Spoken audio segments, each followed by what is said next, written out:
الحمدللہ رب العالمین والصلاة والسلام علی سید الانبیاء والمرسلین اللہم صلی علی سیدنا و مولانا محمد وعلی آلہ واصحابہ وبارک وسلم وصلی علیہ۔ دنیا کے تمام دیکھنے والوں کو، تمام چاہنے والوں کو، تمام پیار کرنے والوں کو اور جہاں جہاں تک اس وقت میری آواز کو سنا اور مجھے دیکھا جا رہا ہے، جنید اقبال کی جانب سے انتہائی محبت کے ساتھ السلام علیکم۔ ایک بار پھر ناظرین، آپ کو پرنور صبح نور کے ساتھ میں دل کی عطا گہرائیوں سے خوش آمدید کہتا ہوں۔ ناظرین کرام، فلسطین لہو لہو ہے، مسجد اقصیٰ کے دروازے مکمل طور پر مسلمانوں پر بند ہیں، مسلمانوں پر بیت المقدس کی سرزمین کو مکمل طور پر تنگ کر دیا گیا ہے، صہیونیت اپنی طاقت اپنی قوت کا مکمل طور پہ ننگا رقص کر رہی ہے۔ غزہ کی 40 کلومیٹر کی پٹی پر مبنی وقت کے فرعون کے ظلم و جبر کی تصویریں ناظرین اتنی بھیانک ہیں کہ جس کو آپ بیان نہیں کر سکتے کہ اقوام متحدہ مکمل طور پر بے بس ہے۔ 50 لاکھ سے اوپر حامل یعنی جو اسلامی فوج ہے اس کا عالم یہ ہے کہ مذمتی بیانات کے وہ مکمل طور پر چیمپئنز بنے ہوئے ہیں۔ کوئی ایوبی نہیں جو اسرائیل کو اس کی اوقات یاد دلائے۔ یہ وہ سفاک اسرائیل ہے کہ جس کے وزیر ثقافت نے غزہ کے 23 لاکھ نفوس پر ایٹم بم گرانے کی دھمکی دے دی اور ہم سوائے مذمت کے اور کچھ بھی نہ کر سکے، جس کے خیال میں غزہ کے رہنے والے 23 لاکھ نفوس کو ایک ہی وقت میں بم مار کر مکمل طور پر ختم کر دینا چاہیے۔ یہ وہ درندہ صفت اسرائیل ہے ناظرین جو نہتے بے بس اور لاچار غزہ کے باسیوں کو چاروں طرف سے گھیر کر مار رہا ہے، ان پر زمین کو مکمل طور پر تنگ کر رہا ہے، انہیں زمین پر بھی مار رہا ہے، انہیں آسمان سے بھی مار رہا ہے۔ یعنی یہ وہ جنونی اسرائیل ہے جس کے 45 نبائز اس وقت نتنیاہو کو یہ فتویٰ جاری کر چکے ہیں کہ غزہ کے الشفا ہاسپٹل پر بم باری کر دینی چاہیے۔ یہ وہ سفاک اسرائیل ہے جس کے 100 ڈاکٹرز نے اس پٹیشن پر دستخط کیے ہیں کہ غزہ کے سارے ہسپتالوں کو بم سے مکمل طور پر اڑا دینا چاہیے۔ یہ وہ سفاک اسرائیل ہے کہ جس نے ہیروشیما اور ناگاساکی پر برسنے والے بارود سے 1.5 گنا زیادہ یعنی 25,000 ٹن سے زیادہ بارود ابھی تک غزہ کی پٹی پر برسا دیا ہے۔ یہ وہ بدماش ہے ناظرین جس نے سارے عالمی قوانین کی دھجیاں مکمل طور پر اڑا کر رکھ دی ہیں۔ یہ وہ غنڈہ ہے، مجھے کہنے دیجئے صاحب، یہ وہ غنڈہ ہے جس سے سوال کرنے والا اور جس کو روکنے والا اب کوئی موجود نہیں ہے۔ یہ وہ امریکہ کا لے پالک ہے جس کے ساتھ دنیا کے سارے طاقتور ترین غنڈے کھڑے ہیں۔ یہ وہ غنڈہ ہے کہ جس کے سامنے اقوام متحدہ مکمل طور پر بے بس ہو کر کھڑا ہوا ہے۔ یہ وہ بدماش ہے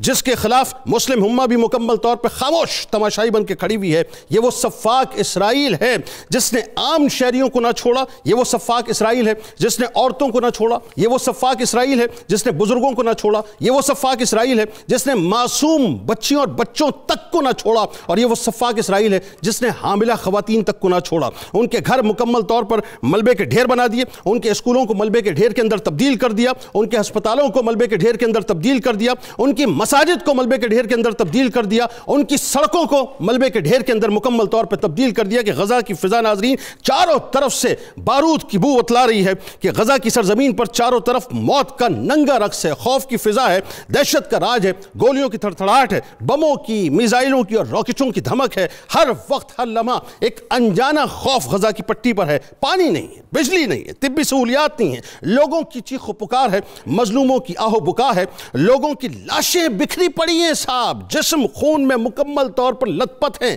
جسم کے ٹکڑوں کی ڈھیریاں لگی ہوئی ہیں۔ یعنی الشفا ہاسپٹل کا فرش زخمی اور لاشوں سے مکمل طور پر بھرا پڑا ہے۔ ہر 5 منٹ میں ناظرین یہ سٹیٹس بتاتے ہیں، اور ریکارڈڈ سٹیٹس کی بات کر رہا ہوں، نان ریکارڈڈ کی بات نہیں کر رہا، کہ ہر 5 منٹ میں ایک بچہ، 1 گھنٹے کے اندر 12 بچے، اور ہر 24 گھنٹے میں تقریباً 300 بچے شہادت کا جام نوش کر رہے ہیں۔ انسانی جسم کے اعضاء اور گوشت کے ٹکڑے مکمل طور پر بکھرے ہوئے ہیں۔ قیامت سے پہلے ایک قیامت کا منظر ہے کہ شہادتوں کی وہ گنتی ناظرین جو ہو چکی ہے وہ 10,000 سے اوپر ہے، مگر شہادتوں کی وہ گنتی جو ملبے تلے ہے، جو نہ کبھی یقیناً مطلب ہم اس کو گن پائیں گے، وہ ان گنت بھی ہیں، وہ لاتعداد بھی ہیں، اور اس کا کوئی شمار نہیں ہے۔ یعنی پوری فیملیز مکمل طور پہ ملبے کے ڈھیر کے نیچے خاموش ہو چکی ہیں، دب چکی ہیں۔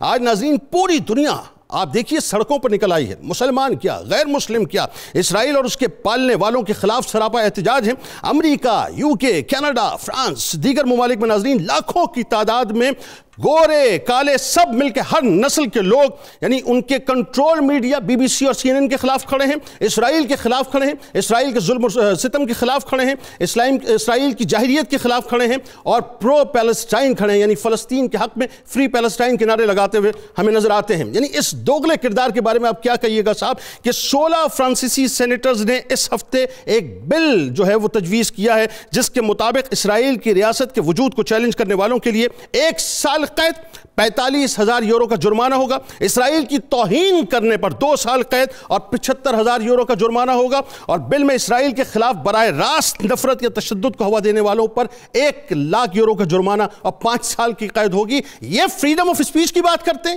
یہ فریڈم آف ایکسپریشن کی بات کرتے ہیں۔ ہمارے نبی کی تم گستاخی کرتے رہے، ہمارے قرآن کو تم جلاتے رہے، ان کے کیریکیچرز بناتے رہے، عمارتوں کے اوپر چشمہ کرتے رہے، اس وقت جو ہے وہ تمہاری دوغلی پالیسی تمہارے سامنے نہ تھی، اس وقت تمہیں اس بات کا خیال نہیں تھا کہ تم ہمیں زج کر رہے تھے، ہمارے ایمان کو زج کر رہے تھے۔ آج اگر ہم اسرائیل کے خلاف یعنی اسرائیل کے خلاف سے مراد یہ کہ جب ہم اینٹی زائنزم بات کرتے ہیں تو تم اسے اینٹی سیمیٹک رنگ دے کر یہ کہتے ہو کہ ہم یہود کے خلاف بات کرتے ہیں، ہم بنیادی طور پہ صہیونیت کے خلاف بات کر رہے ہیں، اس جبر اس ظلم کے خلاف بات کر رہے ہیں، اس قبضہ مافیا کے خلاف بات کر رہے ہیں جسے انہیں جنم دیا ہے، اور اس کے خلاف اب دنیا میں اس حد تک مستحکم آواز بلند ہو چکی ہے کہ جسے اب دنیا کی کوئی طاقت روک نہیں سکے گی انشاءاللہ۔ آغاز کرتے ہیں ناظرین، ہمارے ساتھ آپ نے جڑے رہنا ہے، ہمارے ساتھ جو شخصیات آج خاصا ہیوج پینل ہمارے ساتھ موجود ہے۔ پہلی شخصیت میرے بائیں جانب ممتاز عالم دین جناب مفتی ارشاد حسین سعیدی صاحب تشریف فرما ہیں، میرے بائیں جانب بھی ممتاز تجزیہ کار جناب بریگیڈیئر ریٹائرڈ بابر علاء الدین صاحب تشریف فرما ہیں، میرے بائیں جانب بھی ممتاز اسکالر جناب پروفیسر محمد یوسف عرفان صاحب تشریف فرما ہیں، اور میرے بائیں جانب بھی ممتاز عالم دین جناب پروفیسر بشارت صدیق ہزاروی صاحب تشریف فرما ہیں، میرے دائیں جانب ممتاز صحافی جناب ارشاد احمد عارف صاحب تشریف فرما ہیں، میرے دائیں جانب بھی ممتاز اسکالر جناب ڈاکٹر طاہر حمید تنولی صاحب تشریف فرما ہیں، میرے دائیں جانب بھی ممتاز عالم دین جناب ڈاکٹر نعیم الدین الازہری صاحب تشریف فرما ہیں، اور میرے دائیں جانب بھی ممتاز اسکالر جناب ڈاکٹر فرحان خان عباسی صاحب تشریف فرما ہیں۔ تمام احباب کو السلام علیکم اور خوش آمدید۔ آغاز کرتے ہیں سب سے پہلے اپنا مفتی صاحب ایک بات جو بہت ضروری ہے، یہ جو آج متجددین ہیں نا صاحب، ان کا ایک خاص ٹولہ ایسے موقع پہ ضرور نکلتا ہے، اور جو سب سے پہلی وہ کہنی کہ یہ کہ وہ جو ہتھوڑا مارتا ہے نا وہ آپ کے اس عقیدے پہ مارتا ہے جس میں آپ کو متزلزل کرتا ہے کہ صاحب ہمارا تو یہ کام ہی نہیں ہے، ہم کیوں بلا وجہ اس کام میں پڑیں۔ تو سب سے پہلے تو یہ بتائیے کہ بیت المقدس کی جو اہمیت ہے اور اس کی جو فضیلت ہے ذرا یہاں سے آغاز کیجئے۔ سبحان اللہ، بہت خوبصورت آپ نے سوال کیا، اور آپ نے نہایت بہترین اور خوبصورت جذبات کا اظہار کیا، اور یہی ہر مومن کو زیب دیتا ہے، یہی جذبات ہونے چاہیے شرق سے غرب تک۔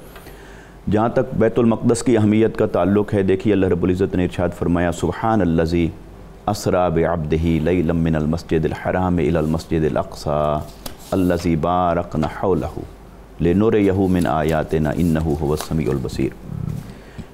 بیت المقدس یہ وہ سرزمین ہے جو آقا علیہ السلام کے آسمانی سفر معراج کے لیے نقطۂ آغاز کے طور پر منتخب کی گئی۔ آقا علیہ السلام نے زمینی سفر تو مسجد حرام سے مکہ سے شروع فرمایا اور فلسطین پہنچے، لیکن آسمانی سفر جو تھا اس کا نقطۂ آغاز وہ بیت المقدس ہے، یہی سرزمین ہے۔ اور حدیث مبارکہ کے مطابق حضور نبی اکرم صلی اللہ علیہ وسلم نے صرف 3 مساجد کو یہ امتیازی شان اور فضیلت عطا فرمائی جن کی طرف قصداً ارادتاً سفر کیا جا سکتا ہے، اور وہ عبادت کے درجے پر ہے، اور وہ ان کی امتیازی اور خصوصی فضیلت اور شان کو ظاہر کرتا ہے۔ مسجد حرام، مسجد نبوی اور مسجد اقصیٰ۔ سبحان اللہ، سبحان اللہ۔ لہٰذا یہ جو سرزمین ہے یہ بنیادی طور پر انبیاء کرام کی سرزمین ہے۔ اللہ رب العزت نے جتنے انبیاء کرام کو مبعوث فرمایا ان میں سے بنی اسرائیل کے اندر تشریف لانے والے اکثر انبیاء کرام کی یہی سرزمین ہے اور یہی ان کا وطن ہے۔ اور قرآن مجید نے جو ایک خوبصورت لفظ استعمال کیا اس معراج کے واقعہ میں، آقا علیہ السلام کے سفر معراج میں، فرمایا الذی بارکنا حولہ، وہ مسجد اقصیٰ جس کے گرد و پیش ہم نے برکتیں نازل فرما رکھی ہیں۔ اور پھر قرآن مجید نے تقریباً 4 مقامات پر 4 آیات میں خود اسی مسجد اقصیٰ کے اندر برکت رکھنے کی بات بیان فرمائی، فرمایا الذی بارکنا فیہا للعالمین، سورہ انبیاء میں، کہ اس کے اندر ہم نے برکتیں ڈال دی ہیں اور تمام عالمین کے لیے اس میں برکتیں ہیں۔ گویا مسجد اقصیٰ کے اندر برکت ہے، مسجد اقصیٰ کے ارد گرد برکت ہے، اور وہ سارا خطہ اللہ تعالیٰ کی انوار و تجلیات اور برکتوں سے معمور ہے، کیونکہ وہ انبیاء کرام کی سرزمین ہے۔ وہیں پر حضرت زکریا علیہ السلام کا بڑھاپے میں وقت گزرتا ہے، وہیں پر حضرت مریم علیہ السلام کی پرورش ہوتی ہے، ان کا وقت گزرتا ہے، حضرت سلیمان، حضرت داؤد علیہ السلام کی پیدائش ہوئی ہے، انبیاء کرام حضرت عیسیٰ علیہ السلام کی پیدائش۔ گویا کہ اللہ تبارک و تعالیٰ نے بہت سارے انبیاء کرام کے قدموں کے ساتھ اس کو جو فضیلت عطا فرمائی، تو یہی وہ سرزمین ہے جہاں انبیاء کرام کے معجزات کا ظہور ہوا، یہی وہ سرزمین ہے جہاں پر توحید کا جھنڈا لہرایا گیا، یہی وہی سرزمین ہے جہاں پر عدل اور انصاف اور انسانی حقوق کا جھنڈا سربلند ہوا، کیونکہ دین اسلام آدم علیہ السلام سے لے کر آقا علیہ السلام کی ذات تک شریعتیں تو انبیاء کرام کی بدلتی رہیں، مگر دین ایک ہی رہا، اور وہ دین جہاں توحید کا درس دیتا رہا، وہ انسانی مساوات، حقوق اور عدل و انصاف کا درس دیتا رہا۔ تو گویا اس اعتبار سے یہ جو سرزمین ہے، اس کو یہ امتیازات حاصل ہیں کہ اللہ تبارک و تعالیٰ نے اس کو انبیاء کرام اور دیگر کئی ایسی برکات کے ساتھ نوازا ہے۔ پھر اس کے اندر ایک خاص بات یہ دیکھیے کہ حضرت آدم علیہ السلام سے لے کر آقا علیہ السلام کی ذات تک دین ایک ہی رہا ہے، مگر ہر نبی کی شریعت منسوخ ہوتی رہی ہے۔ لہٰذا جو انبیاء کرام ان سے قبل تشریف لائے، ان کی شریعتیں منسوخ ہو گئیں۔ اب بعد میں آنے والوں کو جب وہ عطا کر دی گئی، وہ سرزمین بھی، وہ دین بھی، لہٰذا وہی اس کے دعوے دار ہیں، وہی اس کے علم بردار ہیں۔ کوئی اب یہ کہ کوئی کہے کہ بھی ہمارے نبی کو اس سرزمین سے یہ فضیلت حاصل تھی، لہٰذا یہ سرزمین بھی ہماری ہے، تو شریعت محمدی صلی اللہ علیہ وسلم تمام سابقہ شریعتوں کی ناسخ ہے، اور آقا علیہ السلام نے جو کامل ورژن عطا فرمایا ہے دین کا، اب اس دین کے جو پیروکار ہیں مسلمان، وہی اس کے وارث ہیں، اور اللہ تعالیٰ نے انہی کو وارث بنایا ہے جو حق کے علم بردار ہیں قیامت تک۔ وہی اس پہ اور آگے بات کر لیتے ہیں، جو تینوں مذاہب کے لیے اتنی متبرک سرزمین ہے، اس پہ اور کھل کے بات کر لیتے ہیں۔ لیکن ایک بات جو اس وقت شاہد عارف صاحب، آپ ظاہر سینئر صحافی ہیں اور آپ کی بڑی گہری نگاہ ہے انٹرنیشنل افیئرس کے، آپ نے جو ہے وہ اپنا کئی ادوار دیکھے اس حوالے سے مڈل ایسٹ کے، یہ جو اسرائیل جس سطح پر اس وقت ظلم کا بازار گرم کیے ہوئے غزہ کی پٹی پر، اور جو غزہ کے باسیوں کے ساتھ کر رہا ہے، ذرا اس کا ایک نقشہ تو لوگوں کے سامنے پیش کیجئے کہ ہو کیا رہا ہے بنیادی طور پہ۔ دیکھیں، بہت افسوسناک بات ہے کہ اسرائیل کو اس وقت جو کرنے کا موقع دیا جا رہا ہے، میں یہ بالکل بات کرتا ہی نہیں ہوں، کبھی بھی نہیں کرتا کہ اسرائیل یہ کر رہا ہے۔ اسرائیل اگر عالم عرب کے نقشے پر ایک کھجور کی گٹھلی کے برابر ایک ریاست ہے، اردن، مصر، ارد گرد کے باقی شام، اور پھر آگے سعودی عرب آ جائیں، دوسرے آ جائیں، اگر ان کو دیکھیں تو یہ کھجور کی گٹھلی ہے۔ اگر ان ممالک کے عوام پھونک بھی ماریں تو اسرائیل اڑ جائے گا۔ بالکل ٹھیک، ایسا ہی ہے، ایسا ہی ہے۔ اسرائیل کے ہتھیاروں کا جو ہوا کھڑا کیا گیا تھا، وہ بھی یہ ثابت ہو گیا کہ کچھ نہیں۔ آئرن ڈوم تو آگے بھیج دیا نا۔ اسرائیل کی دولت کا، اسرائیل کی اکانومی کا جو ہوا کھڑا کیا گیا تھا، آج بلومبرگ کی رپورٹ ہے کہ اس کی ریٹنگ منفی میں چلی گئی ہے، $7 ارب کا اس کو نقصان ہو چکا ہے۔ اگر امریکہ اور یورپ اس کی مدد نہ کریں، امریکہ نے $14 ارب منظور کیے ہیں اس کے لیے، امداد کے لیے، تو اسرائیل ایک دن بھی کھڑا نہیں ہو سکتا۔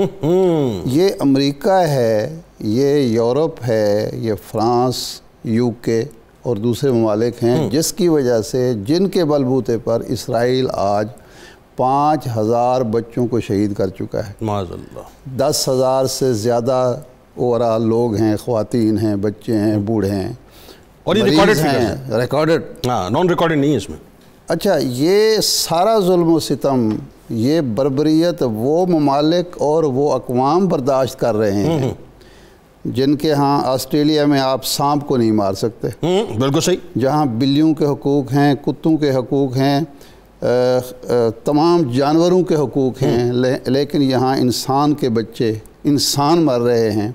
اور باقاعدہ اعلان کیا بائیڈن نے اور بلنکن نے کہ جنگ بندی نہیں ہوگی۔ 5 قراردادیں ویٹو ہو چکی ہیں۔ کیوں؟ ہم یہ سمجھتے ہیں کہ شاید یہ اسرائیل کا دفاع ہو رہا ہے. نہیں، یہ اسرائیل کا دفاع نہیں ہو رہا. یہ جو بچے مارے گئے ہیں، اور سب کو پتہ ہے یہ بچے ہیں، اور ساری دنیا میں بچوں کے حقوق کا خاص طور پر خیال رکھا جاتا ہے، کیونکہ وہ تو جنگ میں شریک نہیں ہوتے. ایسا ہی بالکل. کسی آپ بزرگ کے بارے میں، کسی آپ خاتون کے بارے میں یہ کہہ سکتے ہیں کہ وہ اپنے آپ کو پرامن کہہ رہی ہے لیکن وہ جنگ میں شریک ہے کسی نہ کسی حوالے سے. لیکن ایک معصوم بچہ، ایک دن کا بچہ تو کسی صورت جنگ کا حصہ نہیں ہو سکتا. پیٹ میں بچے آپ اس کو جو بھی کہیں، میرے نزدیک جو لوگ مار رہے ہیں، جو مروا رہے ہیں، وہ بیسیکلی ان کو ان بچوں میں عمر بن خطاب نظر آتا ہے، خالد بن ولید نظر آتا ہے، اس میں یاسر عرفات نظر آتا ہے، احمد یاسین نظر آتا ہے، خالد مشعل نظر آتا ہے، اسماعیل ہانیہ صلاح الدین ایوبی نظر آتا ہے، صلاح الدین ایوبی نظر آتا ہے. اور وہ اس فرعونی ذہنیت کے ساتھ کہ کوئی بچہ بڑا ہو کے کل کو اسرائیل کو چیلنج نہ کر سکے، ان کو ملیا میٹ کر دو. یعنی آپ کے خیال میں ان کی اگلی نسل کی جو ہے وہ اپنا وہ تحت ہے کہ اس لیے کر رہے ہیں، انہیں یہ معلوم ہے کہ جو بھی بچہ فلسطینی جوان ہوگا وہ ہمارے خلاف ہوگا، ہمارے ظلم کے خلاف ہوگا، ہماری جارحیت کے خلاف ہوگا، ایک ناجائز ریاست کے خلاف ہوگا، کیونکہ کسی بھی پیمانے پر وہ ریاست جائز ریاست نہیں ہے. بالکل. اور آپ دیکھیں کہ ہمارا پرابلم کیا ہے، مسلمانوں کا پرابلم کیا ہے. اچھا وہ تو جو کر رہے ہیں سو کر رہے ہیں، ہم کیا کر رہے ہیں؟ ہم مذمتی بیانات دے رہے ہیں، ہم باتیں کر رہے ہیں، اور کیا کر رہے ہیں؟ اور کچھ بھی نہیں. مصر میں کیا اتنی طاقت بھی نہیں کہ وہ رفح کراسنگ کو کھول سکے اور امداد وہاں پہنچا سکے؟ وہ جنگ نہیں لڑنا چاہتا، وہ لڑائی نہیں کرنا چاہتا، جنگ کو پھیلانا نہیں چاہتا، لیکن اتنا تو ہے کہ وہ یہ کام کر سکے، لیکن وہ نہیں کر رہا. سیسی کا ڈیڈی بھی تو وہی ہے نا. سیسی کا ڈیڈی بھی تو وہی ہے نا. اچھا ہمارا یہ پرابلم ہے کہ ہمارے ہاں مسلمانوں کے ہاں اوورآل کلیئرٹی آف مائنڈ نہیں ہے، کنفیوز ہیں. بہت صحیح بات کر رہے ہیں. ہم خوف زدہ لوگ ہیں. وہ جو رسول اللہ صلی اللہ علیہ وسلم کی حدیث ہے کہ آپ نے فرمایا کہ ایک وقت ایسا آئے گا کہ دشمن تم لوگوں پر ایسے ٹوٹ پڑیں گے جس طرح شہد کی مکھیاں عرض کیا یا رسول اللہ کیا ہم لوگ اتنے کمزور ہوں گے اور اتنے کم ہوں گے؟ آپ نے فرمایا نہیں، بہت زیادہ ہوگے، لیکن تمہیں وہن کے بیماری. وضاحت چاہیے کہ وہن کیا ہوتا ہے؟ موت سے فرار اور زندگی سے پیار. ہمیں اپنی کسی کو اپنی بادشاہت سے پیار ہے، کسی کو اپنی دولت سے پیار ہے، کسی کو اپنے جو عیش و عشرت ہے اس سے پیار ہے، لیکن دشمن جو ہے وہ کلیئر ہے. بالکل. فرق یہ ہے ہمارے ہاں کلیئرٹی آف مائنڈ نہیں ہے. کبھی ہم انسانی حقوق کی بات لے کے آ جاتے ہیں، کبھی کچھ کر دیتے ہیں، کبھی کچھ کہہ دیتے ہیں. حق کے دفاع ہے، یعنی حق کے دفاع صرف اسرائیل کو حاصل ہے. مسلمانوں کو، فلسطینیوں کو، عربوں کو کوئی حق کے دفاع نہیں. قائد اعظم اور اقبال وہ دو اشخاص تھے جنہیں اسرائیل کے قیام سے پہلے کلیئرٹی آف مائنڈ تھی. بالکل ایسا ہے. اور انہوں نے اس وقت مخالفت کی، اعلان بالفور کی اقبال نے اور قائد اعظم نے اسرائیل کے وجود کی جب اسرائیل وجود میں نہیں آیا. بلکہ اس وقت دیکھیں نا بات آگے بڑھتی ہے آپ کی کہ اس میں اس وقت تو قائد اعظم نے تو یہ کہا تھا یہ امت کے سینے کے اوپر ایک خنجر ہے. اور آج آپ اسرائیل پہ دیکھیں کیسی فراست تھی. آج آپ اسرائیل کا نقشہ دیکھیں وہ خنجر کی صورت میں ہی ہے. اچھا اب مسئلہ یہ بریگیڈیئر صاحب اس وقت جو بالکل صحیح بات فرما رہے ہیں آپ کہ یہ جو مختلف جو ہماری حکومتیں ان کے مختلف قسم کے جو اپنے انٹرسٹ ہیں وہ ظاہر وہ اپنے انٹرسٹ کو جو ہے مسلم ورلڈ کی میں بات کر رہا ہوں وہ سیکیور کر رہے ہیں. ہمارا پرابلم یہ عرفان صدیقی صاحب نے سینٹ میں کہا تھا نا کہ ہمیں روٹی چاہیے، ہمیں ڈالر چاہیے، ہم تو زیادہ ان سے زیادہ پریشان ہیں اور یوں ہاتھ جوڑ لیے تھے کہ جی بروز محشر ہماری شکایت نہ کرنا.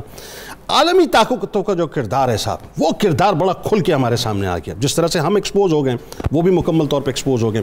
ذرا عالمی طاقتوں کی بات کیجئے، کیسے دیکھ رہے ہیں ان کے کردار کو؟ وہی بات اگین کہ جو کتا اور بلی کے حقوق کی بات کرتے تھے آج وہ اس حد تک درندگی پہ آ چکے. بتائیے ذرا. جی بہت امپورٹنٹ ٹاپک ہم ڈسکس کر رہے ہیں. عالمی طاقتوں کا جہاں تک کردار ہے وہ ہمارے لیے کوئی نئی بات نہیں ہے. ویسٹڈ انٹرسٹ ہیں. جب بھی کوئی اس طرح کے انٹرنیشنل کانفلکٹ ماضی میں بھی رہے ہیں، خاص طور پہ جہاں پر مسلم ممالک کے خلاف یا امہ کے اگینسٹ کوئی تنازع کی بات ہوتی ہے تو یہ سارے یکجا ہو جاتے ہیں، اس میں کوئی شک نہیں ہے. اور جہاں تک اسرائیل کا تعلق ہے، اسرائیل کے قیام سے لے کے آج تک 7 دہائیوں سے زیادہ کا عرصہ گزر چکا ہے، ہمیشہ سے اسرائیل کی یہی طاقتیں مدد کرتی ہیں، اس کو سپورٹ کرتی ہیں، ہر لحاظ سے سپورٹ کرتی ہیں، اس میں اپنے ان کے انٹرسٹ ہیں۔ لیکن اس دفعہ یہ جو سلسلہ پچھلے 1 مہینے سے زیادہ سے غزہ میں ہو رہا ہے، یہ اس لحاظ سے مختلف ہے کہ اتنی وحشیانہ بمباری میرا خیال 2nd ورلڈ وار کے بعد شاید کسی نے دنیا میں دیکھی نہیں ہوگی کہ ایک نہتی پاپولیشن کے اگینسٹ، بیکاز آپ جب اس طرح کی جنگ لڑتے ہیں تو اگر آپ کے سامنے دشمن بھی کوئی اتنا پورٹنٹ ہے جس کے اگینسٹ آپ اتنی ہیوی طاقت استعمال کر رہے ہیں، پھر تو کچھ فہم میں بات آتی ہے۔ لیکن ایک نہتی پاپولیشن کے اگینسٹ پچھلے 32-35 دنوں سے آپ اتنے ایئر پار یوز کر رہے ہیں، اتنا آپ نے بمباری کی ہے، جس کی وہی والی ہم جو پہلے ڈسکس کر رہے ہیں کہ پچھلے 60-70 سالوں میں اس کی مثال نہیں ملتی ہوگی۔ افغانستان کی جنگ ہم نے دیکھی، عراق کی دیکھی اور مختلف قسم کی جنگیں دیکھی، لیکن اتنی ہیوی قسم کی بمبارڈمنٹ ایک پاپولیشن کے اگینسٹ کبھی ہم نے نہیں دیکھی۔ ابھی اس میں عالمی طاقتیں جو ہیں، امریکہ خاص طور بالخصوص، بیکاز جو ابھی ریسنٹلی جنرل اسمبلی میں بھی قرارداد ایک پاس ہوئی ہے اوور-ویلمنگ میجورٹی سے، جس میں سپورٹ کیا گیا ہے سیز فائر کو، اس میں بھی جو امپورٹنٹ ممالک جنہوں نے مخالفت کی ہے اس قرارداد کی امریکہ ہی ہے، باقیوں نے یا تو ابسٹین کیا یا چند ایک نے شاید اس کو سپورٹ بھی کیا ہوگا۔ ابھی امریکہ یا یہ دوسرے ممالک جن کی ہم بات کر رہے ہیں، یورپی ممالک خاص طور پہ فرانس ہے یا UK ہے یا کچھ اور یورپین کنٹریز ہیں، یہ بیسیکلی مخالفت کیا کر رہے ہیں؟ جنگ بندی کی۔ ابھی جتنی بڑی سے بڑی جنگیں آپ تاریخ میں دیکھ لیں، کبھی آپ نے جنگ بندی کی اس طریقے سے کھل کے مخالفت نہیں دیکھی ہوگی۔ اور جنگ بندی بھی کس نام پہ اپیل کی جا رہی ہے؟ اپیل یہ کی جا رہی ہے کہ انسانی ہمدردی کی بنیاد پر جو ہیومن سپورٹ ہے، جو امدادی کاروائیاں ہیں، امدادی قافلے ہیں، جس میں دوائیاں ہیں، جس میں کھانے پینے کی روزمرہ کی اشیاء ہیں، بیسک نیسیسٹیز آف لائف ہیں، کم از کم ان کو جانے دیا جائے۔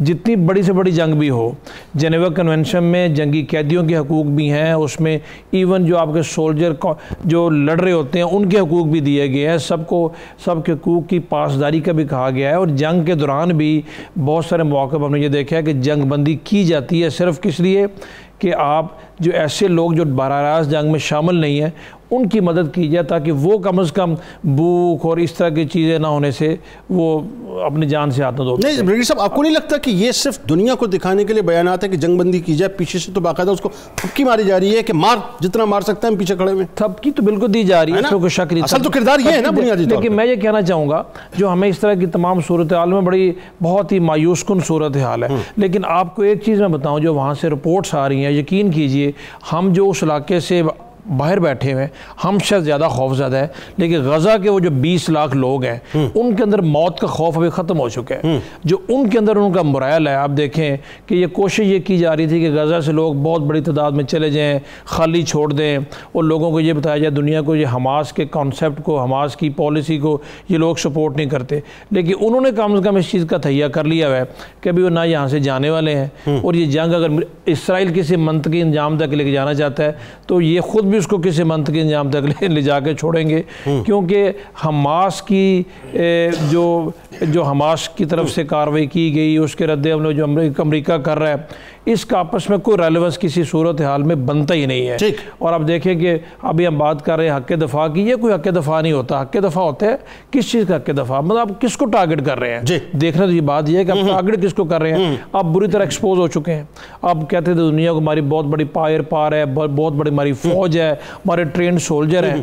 ابھی حالت یہ ہے کہ آپ ابھی تک غزہ میں آج 3را دن ہے گراؤنڈ آفینسو لانچ ہوئے، ابھی تک ڈر رہے ہیں ٹینکوں کے ساتھ، بختر بند گاڑیوں کے ساتھ اسرائیل کی فوج غزہ میں بھی انٹر نہیں ہو رہی، ابھی بھی وہ ڈرتے ہیں، ان کی جان کے لالے ان کو پڑے ہوئے ہیں، ابھی ان کا سامنا نہیں کر سک رہے، اور وہ پیلورائز کرنا چاہتے ہیں پوری آبادی کو، پوری پاپولیشن کو، کہ ملیاں میٹ کر دے، پھر نہ اندر انٹر ہوں اور دنیا کو بتایا کہ ہم نے غزہ فتح کر لیا، ہم نے حماس کو ختم کر لیا۔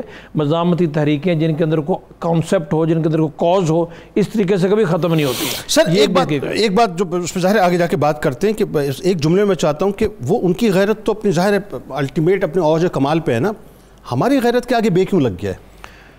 ہماری غیرت کے آگے بے لگی ہوئی ہے، ہمارے اپنے انٹرسٹ ہیں، ہم ڈرتے ہیں کوئی معیشت کے نام پہ ڈرتا ہے، کوئی مطلب دنیا میں آئسولیٹڈ ہونے سے ڈرتا ہے، کوئی مرنے سے ڈرتا ہے، اپنے اپنے مفادات ہیں۔ اب یہ دیکھیں کہ ہم آگے بات کر رہے تھے نا مذمتی بیانات کی، ابھی تک OIC کا اجلاس ہی نہیں ہوا۔ 12 تاریخ کو ہونا ہے سر دوبارہ، آپ اندازہ کیجئے۔ آپ دیکھیں 35 دن ہو گئے ہیں، باقی تو چیزیں بات کی ہیں۔ 58 ممالک ہے دنیا میں، ایک اتنی بڑی پاپولیشن ہے 1/3 سے زیادہ، ابھی تک ان کا اجلاس ہی کیوں نہیں ہوا؟ بلکہ اسلامی ممالک سے زیادہ بڑے بڑے مظاہرے تو ان ممالک میں ہو رہے ہیں جو کہ ویسے براہ راست اسرائیل کو سپورٹ کر رہے ہیں۔ سر اس میں دیکھیں نا، بات ذرا سے یوں آگے بڑھا لیتے ہیں، یہ جو بات بریگیڈیئر صاحب فرما رہے ہیں، اس وقت آپ دیکھیے کہ اسرائیل کے خلاف جس طرح کے احتجاج ہو رہے ہیں، خاص طور پہ آپ واشنگٹن DC دیکھیں نا، لاکھوں لوگ جو ہیں وہ باہر نکل آئے، آپ نیو یارک کو دیکھ لیجئے، لاکھوں لوگ باہر نکل آئے، برطانیہ کو دیکھ لیں، لاکھوں لوگ باہر نکل آئے، جکارتہ کے اندر آپ یہ دیکھیے کہ ہمارے منہ پر زناٹے دار تماچا ہم پاکستانیوں کے منہ پہ مارا ہے۔ ہم مسلم ورلڈ کی ایٹامک پاور ہیں اور وہاں 2 ملین لوگ جکارتہ میں باہر نکلے، 2 ملین لوگ۔ ہم نکلے تھے تو ہمیں مار مار کے لاٹھی چارج کر کے بھگا دیا تھا، یہ بھی تو آپ دیکھیں۔ وہ 19 کو سر ذرا اب یہ بتائیے، یہ جو احتجاج اس وقت ہو رہا ہے، اس میں ایک بڑی میں اس پورے شر کے اندر میں نے خیر والی بات یہ دیکھی ہے، maybe I am wrong, میری تصحیح فرمائیے گا، وہ گورا جس کو آج تک کلیئرٹی نہیں تھی پیلسٹائن کے ایشو کے اوپر، وہ گورا جس کو آج تک یہ کلیئرٹی نہیں تھی کہ اسرائیل جو ہے وہ ایک غنڈہ ہے، ایک بدماش، ایک قبضہ مافیا ہے، میرا خیال ہے اس کو کسی حد تک اب کلیئرٹی ہو گئی ہے، وہ گورا آپ کے حق میں باہر آ گیا۔ یعنی آپ یہ سوچئے کہ یہودیت کی جو زائنسٹ جو ایجنڈا ہے، یعنی کہ یہ کہ زائنزم کے خلاف جو ہے کھل کے باہر آیا، اور نتن یاہو کے آپ دیکھیے کہ اپنے گھر کو بھی جو ہے یہودیوں نے باقاعدہ گھیرا ہے۔ ذرا اس بارے میں بتائیے۔ جی جنید صاحب، جس ایشو کو آج ہم ڈسکس کر رہے ہیں، اس کے حوالے سے جب ہم دنیا کا رد عمل دیکھتے ہیں تو ہم دیکھتے ہیں کہ دنیا اس وقت 2 حصوں میں تقسیم ہے۔ ایک عام انسانی ضمیر ہے اور ایک دنیا کا فیصلہ ساز حصہ ہے جو مفادات کے تحت فیصلے کر رہا ہے۔ ایسے ہی یعنی اسرائیل پر اس وقت دنیا 2 قطبین پہ کھڑی ہے۔ عام انسانی ضمیر اس پورے کے پورے ڈائلاما کے اندر، اس المیہ کے اندر اسرائیل کو ہدف تنقید بنا رہا ہے، اسرائیل کے خلاف احتجاج کر رہا ہے۔ مسئلہ وہاں پہ ہے جہاں سے فیصلے ہونے ہیں، جو فیصلہ ساز حلقے ہیں، جو فیصلہ ساز سطح ہے، وہاں پر مفادات کے تحت، اور صرف مفادات نہیں ہیں، اگر آپ ان مفادات کے پیچھے بھی جائیں تو اس کے پیچھے آپ کو ایک نظریہ نظر آئے گا، ایک آئیڈیالوجی نظر آئے گی، ایک سوچ نظر آئے گی۔ اس آئیڈیالوجی اور اس سوچ کو کیری آن کرنے کے لیے وہاں پہ جو کچھ کیا جا رہا ہے، اس کے نتیجے میں یہ سارے کا سارا المیہ آگے بڑھ رہا ہے۔ ٹھیک۔ اچھا، جب آپ اس کو دیکھتے ہیں کہ احتجاج، دنیا کا کون سا خطہ ہے جہاں احتجاج نہیں ہو رہا؟ ہر جگہ۔ بالکل درست فرمایا شاہد احمد عارف صاحب نے، پاکستان میں بھی احتجاج ہوا ہے، بلکہ میں عرض کروں پاکستان کے احتجاج کی تاریخ تو 100 سال پرانی ہے، یہ آج کا احتجاج نہیں ہے۔ جب 30 دسمبر 1919 کو موچی گیٹ میں فلسطینیوں کے حق میں جلسہ ہوا، اور علامہ اقبال نے کیا، اور یہ جملہ علامہ کا ہے کہ اگر ایسی ریاست بنائے گی تو وہ خنجر ہوگی، یہ علامہ کا جملہ ہے۔ قائد اعظم نے تو فرمایا تھا یہ الیجیٹمیٹ چائلڈ ہے، دس از دی الیجیٹمیٹ چائلڈ آف ویسٹ، یہ ویسٹ کا الیجیٹمیٹ چائلڈ ہے جس کو ہم کبھی قبول نہیں کر سکتے۔ جب قرارداد پاکستان منظور ہوئی تو اس کے ساتھ کون سی قرارداد منظور ہوئی؟ فلسطین کے حق میں منظور ہوئی۔ اس کا مطلب یہ ہے کہ فلسطین کے حق میں پاکستانی قوم کا موقف، دنیا آج احتجاج کر رہی ہے، ہمارا احتجاج تو اس وقت سے شروع ہے، 18 قراردادیں پیش کی مسلم لیگ کی، بالکل بالکل، اس وقت سے یہ چیز چلتی آ رہی ہے۔ لیکن اب ایشو کیا ہے یونس صاحب؟ ایشو یہ ہے اس عوامی احتجاج کو کس طرح سے فلسطینیوں کے حق میں مؤثر کیا جائے، کیونکہ احتجاج کی 2 جہتیں ہیں۔ ایک جہت یہ ہے کہ احتجاج کسی ظلم کو روکے، لیکن بعض اوقات احتجاج کیتھارسس بھی ہوتا ہے۔ اگر احتجاج صرف کیتھارسس ہے تو پھر تو وہ اس کو اور راستے ملتے ہیں اور اس کے لیے امکانات پیدا ہوتے ہیں ظلم کرنے والے کے لیے۔ اس وقت مسلم دنیا جو ہے، میں سمجھتا ہوں کہ ایک تو جس طرف سب نے اشارہ کیا کہ مسلم دنیا خاموش ہے، OIC عرب لیگ کہاں ہے، ہمیں کہیں نظر نہیں آ رہی، لیکن مسلم دنیا اگر تھوڑی سی بیداری کا مظاہرہ کرے، مسلم دنیا کے ہاتھ میں اپنے ہتھیاروں کے علاوہ عالمی احتجاج ایک بہت بڑا ہتھیار ہے۔ بالکل صحیح، کاش کہ اس کو استعمال کر سکیں، بالکل صحیح، اور اس احتجاج کو اس طرف رخ دے سکیں کہ وہ اس احتجاج کی طاقت کے تحت UNO کے اندر، فیصلہ ساز حلقوں کے اندر، ان ملکوں کی جو فیصلے کرنے والی شخصیات ہیں وہ ایسے فیصلے کریں جس سے یہ ظلم رکے۔ سر ڈاکٹر صاحب اس میں ایک بات دیکھیں نا، بڑی کمال ہے۔ پہلے تو یہ نا آپ کو اب کسی بھی جگہ پہ اپنی بات کو منوانے کے لیے ایک مجمع کی ضرورت ہوتی ہے، مجمع تو آٹومیٹکلی آپ کو مل گیا ہے۔ دنیا بھر میں اس وقت گورا باہر آ چکا ہے۔ میں جو بہت اہم ترین بات آپ سے سمجھنا چاہ رہا ہوں، کیا عیسائی ہیں، کیا یہودی ہیں، کیا آرتھوڈاکس ہیں، سب جو اس وقت باہر کھڑے ہیں۔ آپ کو تو صرف ایک چنگاری لگانی ہے، اس میں ایک چیز کا اضافہ کریں، چنگاری لگانی ہے، اس میں ایک چیز کا جنید صاحب ایک چیز کا اضافہ کریں، صرف گورا نہیں کھڑا، وہاں کا انٹیلیجنشیا کھڑا ہے، نوم چومسکی کو دیکھیں، کتنے بڑے بڑے لوگ ہیں جو آپ کے کاز کے لیے بول رہے ہیں۔ آپ ان لوگوں کو استعمال کریں، ان لوگوں کی ہمدردیوں کو ایک ڈپلومیٹک طاقت دیں، اس کو ایک ڈپلومیٹک ورژن دیں، اس کو ایک فیصلہ ساز حیثیت اور اس سطح پہ لے کے جائیں، اس وقت جا کے یہ احتجاج ہمارے حق میں ہوگا۔ ادروائز تو یہ ویسٹرن سوسائٹی کا کیتھارسس ہے، آج ہوگا، کل ہوگا، پرسوں ہوگا، اس کے بعد وہ بلبلے کی طرح ختم ہو جائے گا۔ ایک زمانے تک جی گزارش یہ ہے جو عالم اسلام کا اور امہ کا عالمی ہے وہ یہ ہے کہ یہ جو احتجاج عوامی ہے اس سے ہمارے حکمران خواہ کسی ملک کے ہوں وہ سب سے زیادہ خوفزدہ ہیں. وہ یہ سمجھتے ہیں کہ اگر اس کو ہم نے طاقت مان لیا تو یہ کل کو ہمارے خلاف استعمال ہوگی، کیونکہ ہم بھی تو ایک زیادہ تر جو ہے ناجائز حکمران ہیں. وہی ظلم و ستم جو فلسطینیوں پر اسرائیل کر رہا ہے ہمارے اپنے حکمران بھی تو کر رہے ہیں. اور ویسٹ کے اندر جو ہے ویسٹ کے اندر آپ دیکھیں اس کی ایک اور جہت ویسٹ، جیسے شاہد عارف صاحب نے اشارہ کیا، ویسٹ کتنا خائف ہے. کیوں فرانس نے یہ قانون سازی کی اسی احتجاج کو روکنے کے لیے؟ آپ دیکھیں اور قانون سازی کیسی ہے، یعنی اندازہ کریں. میں آپ کی خدمت میں عرض کرتا ہوں کہ پوری تاریخ انسانی دیکھ لیں تاریخ قانون سازی کی، کبھی ایسا کوئی قانون بنے کسی زمانے میں بنے؟ شاید اتنی بروٹل ایگزامپل آپ کو نہیں ملے گی. یعنی وہ اس احتجاج کو روکنے کے لیے یہاں تک آ گئے ہیں کہ اگر آپ جھنڈا بھی نظر آیا، کوئی مسئلہ نہیں، جھنڈا بھی نظر آیا تو اس کو اتنی قید، اتنے جرمانے یہ ہونا شروع ہو جائے گا. اس کا مطلب یہ کہ احتجاج اثر دکھا رہا ہے.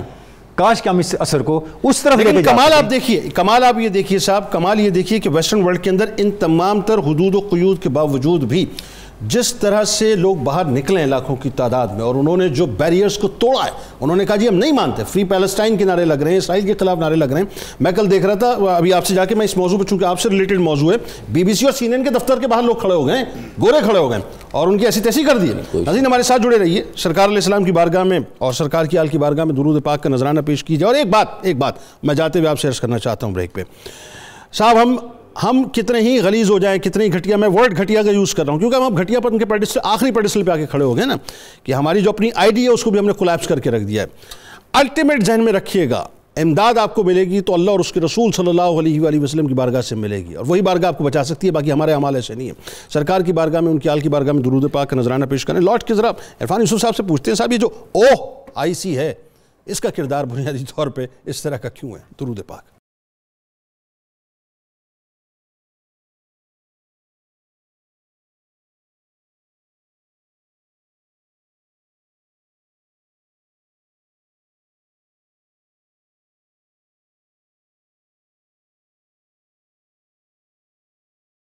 جناب ایک بار پھر میں آپ کو خوش آمدید کہتا ہوں. ناظرین کرام، ایک آپ باریک کام دیکھیے کیا کیا ہے انہوں نے. باریک کام یہ کیا ہے کہ اب آپ جب اینٹی زائنزم کی بات کرتے ہیں نا تو بیسکلی اس کا پرسیپشن جو بلڈ کرتے ہیں وہ اینٹی سیمیٹک کرتے ہیں. مطلب وہ یہ کہتے ہیں کہ جب آپ صہیونیت کے خلاف بات کر رہے ہیں تو بنیادی طور پر آپ صہیونیت کے خلاف بات نہیں کر رہے، آپ یہودیت کے خلاف بات کر رہے ہیں، یہودیوں کے خلاف بات کر رہے ہیں، اسرائیل کے خلاف بات کر رہے ہیں.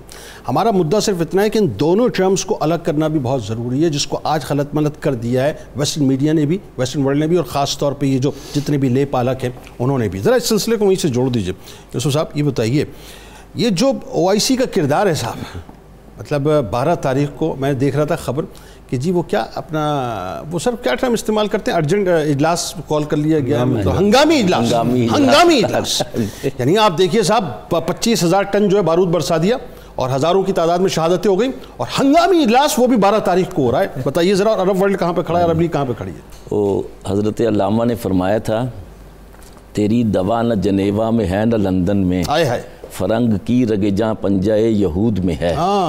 OIC کا جہاں تک بننا ہے، رابطہ عالم اسلامی کا بننا ہے. اس ضمن میں خوش آئند بات یہ ہے کہ پاکستان کا قیام دینی یکجہتی سے باعث تھا. تحریک پاکستان کا مقصود یہی تھا، اور OIC اور رابطہ عالم اسلامی کو بنانے میں پاکستان کا بنیادی کردار رہا ہے. اب جہاں تک اس کی یعنی پرفارمنس کا ہے، جہاں ساری دنیا کی آرگنائزیشن ڈھیلی پڑی ہوئی ہیں، اقوام متحدہ ڈھیلی پڑی ہوئی ہے اور اپنے بات نہیں منوا سکتی، جبکہ یہ یہودیوں ہی کی زائونسٹ آرگنائزیشن ہی ہے. تو OIC بیچاری کہاں کرے گی؟ ہماری اسلامی یکجہتی جو ہے وہ کمزور ہے، ہماری معاشرتی یکجہتی کمزور ہے. اب اس کے برعکس اگر ہم اسرائیل کا قیام دیکھیں، جب تک اس کی کمپوزیشن نہیں سمجھیں گے تو اس کا تدارک بھی نہیں کر پائیں گے.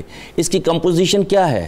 یہ 1 یا 2 دن یا نصف صدی کا قصہ نہیں ہے. اگر وہ جو ان کی یعنی لیڈی خاتون تھی پرائم منسٹر، وہ نام مجھے اس وقت ذہن سے نکل رہا ہے جی، ہاں گولڈن ہے، ان کے ملفوظات اگر پڑھیں میموائرز تو اس میں وہ کہتی ہے کہ میرے گھر میں سارے جو اکابرین جمع ہوتے تھے زائنسٹ، ان کا مسئلہ یہ تھا کہ ایک طرف عیسائیوں کی زار روس ہے بڑی امپائر، ایک طرف عثمانی خلافت عثمانیہ ہے جو امت اور دینی یکجہتی کا اظہار کرتی ہے. یہ قوتیں چھوٹی چھوٹی ریاستوں میں بٹیں گی تو ہمارا کام آگے چلے گا. وہ توڑنے کا مقصد اسرائیل کا قیام اتنا آسان نہیں تھا. اس کے لیے انہوں نے مالیاتی نظام پہ قبضہ کیا, جس کا نیتشے نے بھی ذکر کیا کہ میں جو کچھ دیکھ رہا ہوں کہ سیاست پہ قبضہ کرنے کے لیے یورپ کی معیشت پہ قبضہ کر لیا گیا, جس پہ پنجہ یہود حضرت علامہ کا. پھر اس کے بعد انہوں نے یہاں کہا کہ یہاں پر ہی نہیں ٹھہریں گے, ریلیجس تھیولوجی میں جائیں گے, مذہبیات. انہوں نے مذہب بھی نئے نئے گھڑے. اب یہ جو چیز ہے زائنزم اور یہودیزم, حتیٰ کہ یہودی بھی زائنسٹ کے خلاف ہے. اب یہ جلسے جو نکل رہے ہیں, جلوس نکل رہے ہیں, کے جو گھر کا گھیراؤ کیا ہے, امریکہ میں ہے, یورپ میں ہے, سارا کچھ. مگر جو سب سے بڑی بات ہے کہ ریاست بنائی کس نے؟ یہ 3 بڑی ریاستوں نے بنائی تھی, جس میں امریکہ تھا, جس میں برطانیہ تھا, جس میں روس بھی شامل تھا. فرانس کو کیوں بھول گیا؟ اب فرانس بھی شامل تھا. سائیکس پکٹو جو ہوا ہے ایگریمنٹ جو ہے 1916 کے اندر, بیسیکلی فرانس اور برطانیہ کے درمیان. اور یہاں کی آباد کاری میں روسی افراد کا بہت, روسی یہودیوں کا بہت بڑا کردار ہے. اب یہ جو ہے کہ آیا یہ وارثین جو ہیں یہ اب اتنے طاقتور ہیں کہ اسرائیل کو سنبھال سکیں گے؟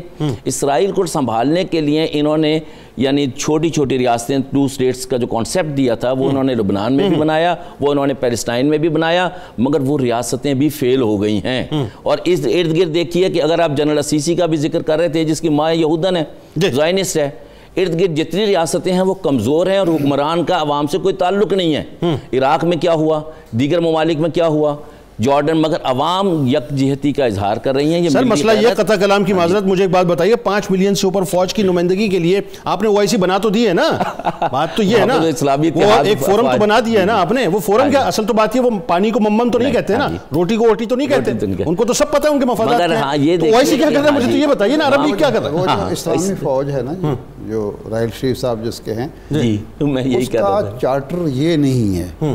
اس میں تھوڑی سی وضاحت رہنی چاہیے. نہیں, میں ٹوٹل اسلامک ورلڈ کی بات کر رہا ہوں, 50 لاکھ فوج ہمارے پاس, میں اس کی بات کر رہا ہوں. وہ موضوع الگ ہے. چیز جو ہے, جو مالیاتی نظام ہے اس نے حکومتیں بنا رکھی ہیں پورے عالم اسلام میں بھی اور غیر عالم اسلام میں بھی.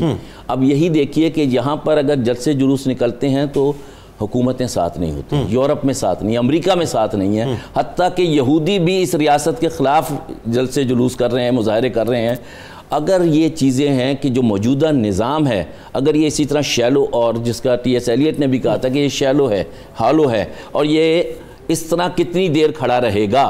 اس میں آفرین ان پر ہے, حماس پر آفرین ہے, جس نے روس اسرائیل کا وہ امیج ایک دفعہ توڑ دیا کہ جی وہ ناقابل شکست تھا, اس کو کوئی شکست نہیں دے سکتا, اس کی دولت, اس کی طاقت, اس کی ٹیکنالوجی سب کچھ ہڑپ کر جائے گی. وہ اسرائیلی استعمار جو تھا وہ ملیا میٹ ہوا ہے. اب یہ مزاحمت کتنا عرصہ چلے گی, میں نہیں سمجھتا کہ یہ تھم جائے گی. اگر OIC کام نہیں کرے گی تو یہ مزاحمتی تحریک جو ہے یہ گوریلا وار کی شکل میں چلتی رہے گی. کریں, یہ تو اس پہ بات کرتے ہیں ابھی, بلکہ وہ جو آپ دیکھیں نا, وہ ابھی تو حوثی باغیوں نے جو, میں دیکھ رہا تھا خبر ابھی تھوڑی دیر پہلے ہی, وہ جو انہوں نے میزائلز ابھی جو داغے ہیں, ان کی جو حساس تنصیبات ہیں اس کے اوپر میزائل داغ دیے ہیں. اور آپ یہ دیکھیں وہاں لیبنان میں بھی جو ہے وہ آغاز ہو گیا جھڑپوں کا. اچھا, اب اس میں عزیز صاحب ایک بڑی اہم ترین بات ہے, اور یہ بات ایسی ہے کہ جب یہ بات میں کرتا ہوں نا, آپ یقین مانیے کلیجہ منہ کو آتا ہے. میرے سرکار علیہ السلام نے امت محمدیہ صلی اللہ علیہ وآلہ وسلم کو جسم واحدہ کی صورت میں بتلایا.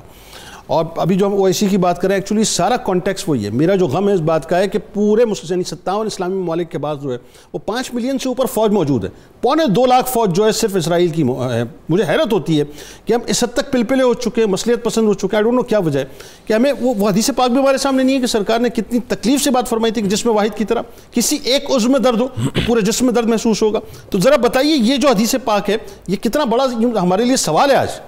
جی, بسم اللہ الرحمن الرحیم.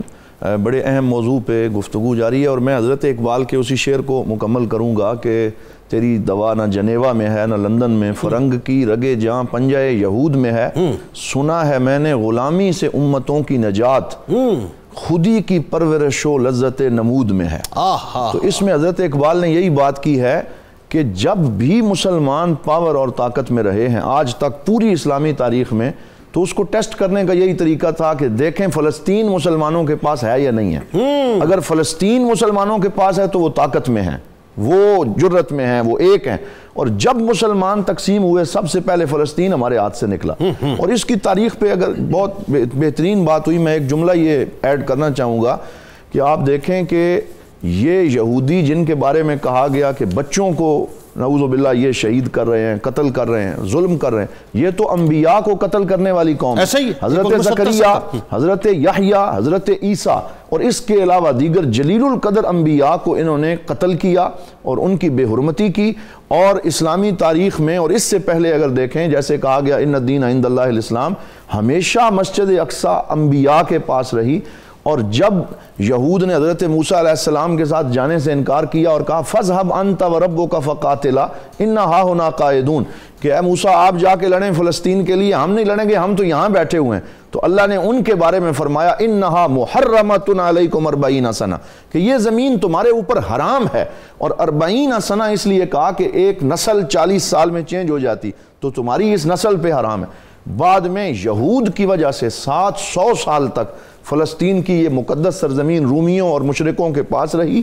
پھر اس کے بعد حضور صلی اللہ علیہ وسلم نے 3 بڑے لشکر فلسطین اور مسجد اقصیٰ کو فتح کرنے کے لیے بھیجے تھے، جن میں ایک لشکر غزوہ موتا، دوسرا لشکر غزوہ تبوک جس میں حضور بنفس نفیس شریک ہوئے، تیسرا لشکر حضرت اسامہ بن زید رضی اللہ تعالیٰ عنہ کا جب آپ اپنے وصال کے وقت فرمایا تھا، صدیق اکبر رضی اللہ تعالیٰ، پھر حضرت عمر فاروق نے بہت فتوحات کی، لیکن آپ دیکھیں کہ واحد فتح جس میں چابی وصول کرنے اور کنجی لینے کے لیے خود گئے وہ مسجد اقصیٰ کی فتح، آپ نے خود سفر کیا، آپ وہاں گئے، پھر حضرت بلال نے وہاں آذان دی، اور اس وقت سے لے کے پوری 1300 سال تک مسجد اقصیٰ اور فلسطین مسلمانوں کے پاس ہے۔ درمیان میں جب مسلمان کمزور ہوئے 80 سال تک یہ جو ہے وہ صلیبی جنگوں میں پھر یہ ان کے پاس گئی، پھر صلاح الدین ایوبی نے اسے واپس کیا اور یہ ہمارے پاس۔ اور یہاں جنید صاحب میں ایک جو ہے امید افزا جملہ یہ کہنا چاہوں گا کہ آج ہم لوگ یہ تو کہہ رہے ہیں کہ یہ ظلم کر رہے ہیں، یہ کاٹ رہے ہیں، یہاں لاشیں تڑپ رہے ہیں، لیکن یاد رکھیں جو زیادہ لاشیں گرائے وہ جنگ نہیں جیتتا، جنگ وہ جیتتا ہے جو کیس کو جیت جائے، جو سینٹیمنٹس کو جیت جائے، جو جذبات اور پوری دنیا میں اپنے کیس کو اچھی طرح پیش کرے۔ میں پورے وثوق سے کہتا ہوں کہ اسرائیل ظلم کر کے بھی جنگ ہار رہا ہے اور فلسطینی کٹ کے بھی جنگ جیت رہے ہیں۔ سر ایک جو مجھے کمی مطلب مجھے ذرا سے اختلاف کرنے دیں اس بات سے، ایک کمی جو مجھے محسوس ہوتی ہے، maybe I am wrong, اور میں کسی کے ظاہر میں ججمنٹل نہیں ہوں، میں ظاہر کوئی عالم دین نہیں، میں کوئی مفتی نہیں، لیکن میں اپنا ایک پرسیپشن آپ کے سامنے رکھنا چاہتا ہوں اور وہ بڑا درد مندی کے ساتھ رکھنا چاہتا ہوں۔ میری بات غلط ہو تو مجھے شٹ اپ کال دیجیے آپ کھل کے، اور اگر میری بات صحیح ہو تو اس کو ذرا آگے بڑھائیے۔ مجھے ایسا لگتا ہے کہ اللہ ماشاء اللہ حاشیہ لگا کر من حیث المجموعی آج ہماری توجہ ورلڈ کپ پہ زیادہ ہے، آج ہماری توجہ فیسٹیوٹیز میں زیادہ ہے، آج ہم جو ہے وہ اپنا رقص و سرور کی محافل میں زیادہ انگیج ہو گئے ہیں۔ وہ جو ایک امت کا درد ایک جسم کی حیثیت سے ہونا چاہیے تھا، وہ مجھے لگتا ہے کہ وہ بہت ہی ایک محو سا یا دھندلا سا ہونے لگ گیا۔ جنید صاحب اس میں مکمل آپ کے ساتھ اتفاق کرتا ہوں، ہم لوگ سارے ڈیوائیڈ اور رول کی شکل میں تقسیم ہو کے اپنے آپ کو بجاؤ، سب سے پہلے پاکستان، سب سے پہلے مصر، سب سے پہلے یمن، سب نے اپنا اپنا نعرہ لگایا، اور میں یہ کہتا ہوں کہ فلسطینی یہ کہہ رہے ہیں جو آج زد میں ہیں ہم تو خوش گماں نہ ہو، چراغ سب کے بجھیں گے، ہوا کسی کی نہیں، یہ ہے اصل باری آئے گی۔ آخری جملہ جنید صاحب میں اجازت لے کے کہنا چاہوں گا، اور وہ یہ ہے کہ جنگ وہ جیتتا ہے جو ہے وہ لوگوں کے جذبات اور اپنا کیس جیتے۔ آپ یہ دیکھیں کہ جو پوری اسلامی تاریخ کے اندر جہاں پر بھی مسلمان کربلا کے میدان میں حضرت امام علی مقام اور وہ 72 تن کٹ گئے، لیکن جیتے وہی لوگ ہیں۔ تو انشاءاللہ فلسطینی حق پہ ہیں اور فلسطینی پوری امت مسلمہ کی جنگ لڑ رہے ہیں اور ہم سب ان کے ساتھ کھڑے ہیں۔ اصل بات یہ کہ یہ بالکل درست ہے، لیکن ہماری اپنی طرف اپنی ہماری روح سے جو انگیجمنٹ ہونی چاہیے وہ بہت ضروری ہے نا۔ لیکن اس سے قبل ذرا بات کو یوں آگے بڑھائیے صاحب کہ یہ دیکھیں، ایک کلیم مسلمانوں کا ہے، ایک کلیم دیگر مذاہب کا ہے۔ یہ زمین جو ہے جس کے بارے میں مطلب ہم کلیم کرتے ہیں، یہ تینوں مذاہب کے لیے اپنی جگہ امپورٹنس رکھتی ہے، ٹھیک ہے نا۔ میں چاہتا ہوں ذرا اس پہ بھی گفتگو کیجیے صاحب کہ تینوں مذاہب کے لیے جب یہ امپورٹنس رکھتی ہے تو زیادہ امپورٹنس ہمارے لیے کیوں اس کی نہیں ہے، اتنا زیادہ ہم کیوں مچل رہے ہوتے ہیں اس کے لیے؟ بسم اللہ الرحمن الرحیم۔ جنید بھائی، یہ جو بیت المقدس ہے یہ تینوں مذاہب کے ہاں ایک بابرکت اور مقدس جگہ ہے۔ یہود کا یہ دعویٰ ہے کہ یہ حضرت داؤد علیہ السلام نے تعمیر کی اور تعمیر ثانی حضرت سلیمان علیہ السلام نے کی، اور چونکہ وہ انبیاء کا تعلق ہمارے ساتھ تھا لہٰذا ہم اس کے وارث ہیں۔ اسی طرح یہود کے نزدیک جو قبہ صخرہ ہے، گولڈن جو گنبد ہے، اس کے نیچے ہیکل سلیمانی ہے اور وہ اس کی دوبارہ تعمیر کی بات کرتے ہیں، اور ان کا یہ عقیدہ بھی ہے کہ اس میں ایک پسماندہ دیوار ہے جن سے ہمارا مسیحا یا بادشاہ ویلنگ وال کی آپ بات کر رہے ہیں، دجال کی صورت میں ظاہر ہوگا. وہ اسی کو اپنی عبادتگاہ کہتے ہیں، قربان گاہ کہتے ہیں، وہ یہیں پہ اپنا حج سمجھتے ہیں. اسی طرح جو عیسائی ہیں ان کا عقیدہ یہ ہے کہ حضرت عیسیٰ علیہ السلام کی جو پیدائش ہے وہ یہاں پہ ہوئی، یہاں انہیں سولی چڑھایا گیا، اور حضرت مریم علیہ السلام کا جو واقعہ ہے وہ بھی اسی شہر کے ارد گرد ہے. تو یہ ان کا دعویٰ ہے. اچھا، اب اس میں بات سمجھنے والی ہے کہ پہلی بات یہ یہود نے گھڑی ہوئی آیتوں کا سہارا لے کر یہ جو اپنا عقیدہ ثابت کرنے کی کوشش کی، بالکل ایک من گھڑت بات ہے، کیونکہ داؤد علیہ السلام نے اس کی پہلی تعمیر نہیں کی. نبی علیہ السلام سے جب سوال ہوا کہ مسجد اقصی کب تعمیر ہوئی تو آپ نے فرمایا مسجد حرام کے 40 سال بعد.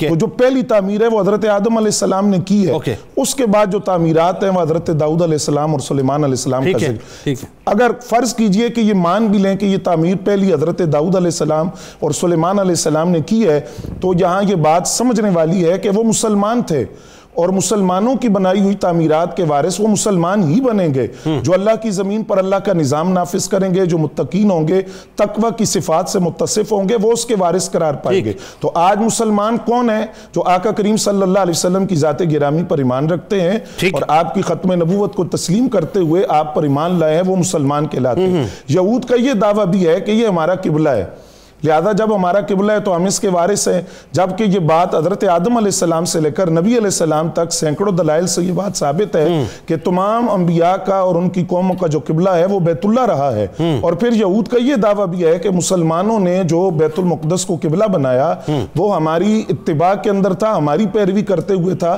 یہ بات بھی سرے سے غلط ہے، کیونکہ امام ابن کثیر نے اور بہت سے مفسرین نے لکھا کہ جو بیت المقدس کو قبلہ بنایا گیا وہ قبلہ یہودیوں کی اتباع میں نہیں، وہ مسلمانوں کا امتحان تھا، وہ مسلمانوں کی آزمائش تھی کہ کون اپنے نبی کی پیروی کرتا ہے. تعویل قبلہ کا واقعہ تفصیل کے ساتھ قرآن میں موجود ہے، پھر تفاسیر کے اندر اور حدیث میں موجود ہے کہ وہ تو مسلمانوں کی ایک آزمائش تھی اور ایک امتحان تھا. آقا کریم صلی اللہ علیہ وسلم 17 ماہ یہاں نماز جو ہے وہ بیت المقدس کی طرف منہ کر کے پڑھاتے رہے، اور پھر حکم ہوا اور آزمایا گیا مسلمانوں کو. تو یہ بات یہود کا یہ دعویٰ اور عیسائیوں کا یہ دعویٰ سرے سے غلط ہے، اور اس میں بنیادی بات کی سمجھنے والی ہے کہ جنہوں نے بھی بیت المقدس کی تعمیر کے وہ سارے مسلمان تھے، لہذا اس کے وارث بھی مسلمان ہی بنیں گے. لیکن ایک امید افزا بات میں عرض کر دوں، نبی علیہ السلام نے فرمایا اہل شام کے لیے خوشخبری ہے. کس بات کی خوشخبری؟ کہ یہاں فرشتوں نے اپنے پر جو ہیں وہ رحمت کے بچھائے ہوئے ہیں. بالکل ٹھیک. اس پہ گفتگو ظاہر مطلب آگے جا کے انشاءاللہ کوشش کریں گے. ناظرین یہ ایک ایپیسوڈ میں تو بات نہیں ختم ہوگی، اس پہ اور پروگرامز انشاءاللہ کریں گے. لیکن آخر میں چاہتا ہوں عباسی صاحب ذرا آپ یہ فرمائیے، مجھے لگتا ہے اور مجھے ذرا کریکٹ کیجئے گا آپ کہ یہ گریٹر اسرائیل کا جو گریٹر گیم ہے جسے آپ زائنسٹ ایجنڈا کہتے ہیں، اس ایجنڈے کی تکمیل کا آئیڈیل ترین اگر میں ٹائم کہوں تو وہ یہ اس وقت آ چکا ہے جس میں وہ بہت تیزی سے بڑھ رہا ہے. یہ میرا اپنا پرسیپشن ہے، maybe I am wrong. فرمائیے. بسم اللہ الرحمن الرحیم. جنید بھائی، اقبال نے فرمایا تھا مگر یہ راز آخر کھل گیا سارے زمانے پر، حمیت نام ہے جس کا گئی تیمور کے گھر سے.